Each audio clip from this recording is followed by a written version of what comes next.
Here to talk about setting up a shipping alert, but before you set up a shipping alert, there are some prerequisites. You should ensure that your profile is completely filled out, and if you go to the menu, click on profile, then click on edit profile, you could fill out your profile there. You must ensure that you have a government ID uploaded. The Jamaica Custom Agency, to give you de minimis, which is give you duty-free under $50, require you to have an ID on file. To do that, click on the button that says upload gov ID.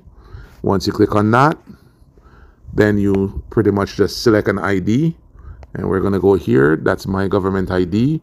And once you've uploaded the ID, you'll get that green check mark. Now that you have that completed, let's talk about setting up the shipping alert.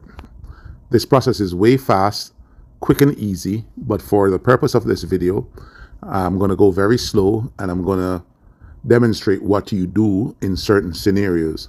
So we're going to click on the menu at the top. I'm doing this from mobile because I figure most of you guys do your shipping alert from your mobile phone.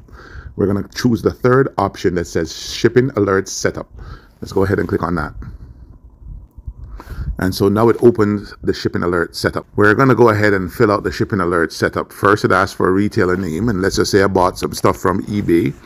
Then it asks for a tracking number. It's very important that you understand that you should not put your order number. When you place an order, most companies, they give you some grace period, 6 hours, 8 hours, some 24 hours, for you to have buyer's remorse and cancel your order. This way they don't charge your credit card and have to refund you.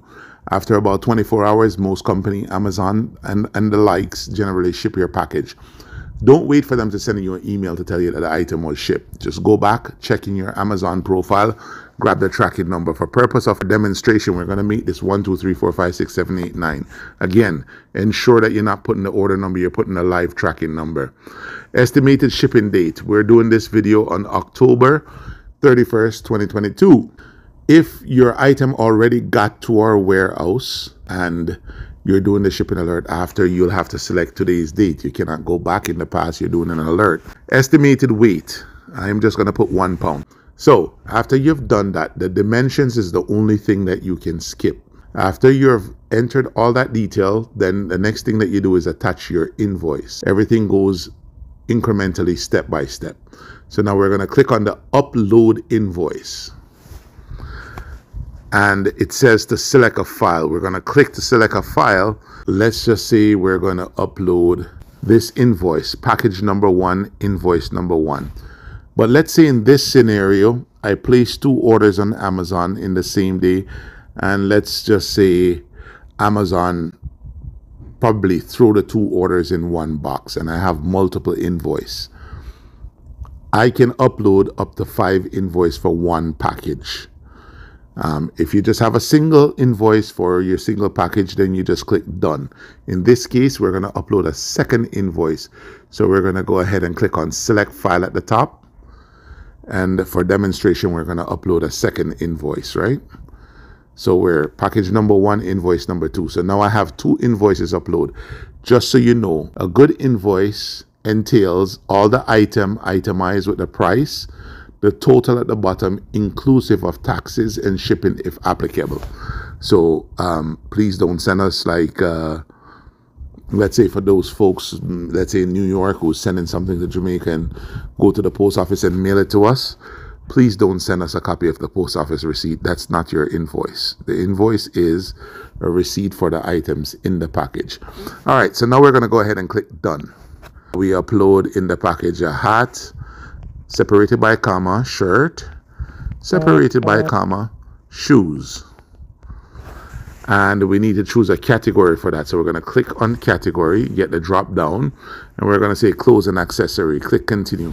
At this point, you're done. You could just click create shipping alert and you're done. It's that simple. But let's say I'm sending this package not to myself. I'm sending it to somebody else, right? Let's say I'm sending it to my brother named John, Brother John. And I get to put Brother John's phone number here so the delivery man could reach him. When the item gets to Jamaica, they could call before they deliver. If Brother John is not at 10 Big Walkway, which is by default the address that I put in my profile. Let's say that was my parents' address and my brother lives across the road. He'll live at 11 Big Walkway. This is where I changed the address. So you could use your shipping account to send packages to anyone, anywhere, right? So at this point, we're practically done. But let's say I want to add some special delivery instructions for the rider. I want him to throw the package over the fence while riding by him. I mean, we'll never do that. But where you put the special delivery instructions, and all this information gets printed on the shipping label, so the delivery man will have this information. Pretty simple and straightforward. Right now, I can just click create shipping alert and I'm done. It's that easy. You're done. You did a shipping alert for one package. Let's say I have more than one package and I want to combine it. This is where I would go to combine it. Now I would press the combine button. Not before, now. After I've entered all the information for the first package, then I click combine. Then it'll tell me you're combining at your own risk. We'll go ahead and press continue. We're combining. So now you see package number 1 is already done. Now we're on package number 2 and we're repeating the process. So now we're at Amazon. We're reversing the order of the tracking number 987654321, and the delivery date, of course, is today. And for estimated weight, let's just put 2 pounds. Go through the same step again, upload the invoice, select a file, and we're going to select package number 2, invoice number 1. I'm going to click on done because we have only one invoice for this package. Let's just say we have 1 pair of sock in there. And we're going to choose clothing accessory for that. Click on continue, and that's it. We're done. Let's just go ahead now and click create shipping alert.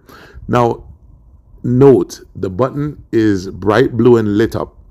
If you skip any of these steps, go back and forth, play around, maybe click the combo button before you did the custom form, this button will remain grayed out. You'll have to start over.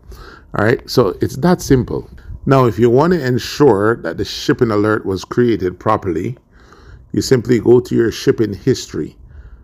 And if you go to your shipping history, you should see the shipping alert that you created earlier.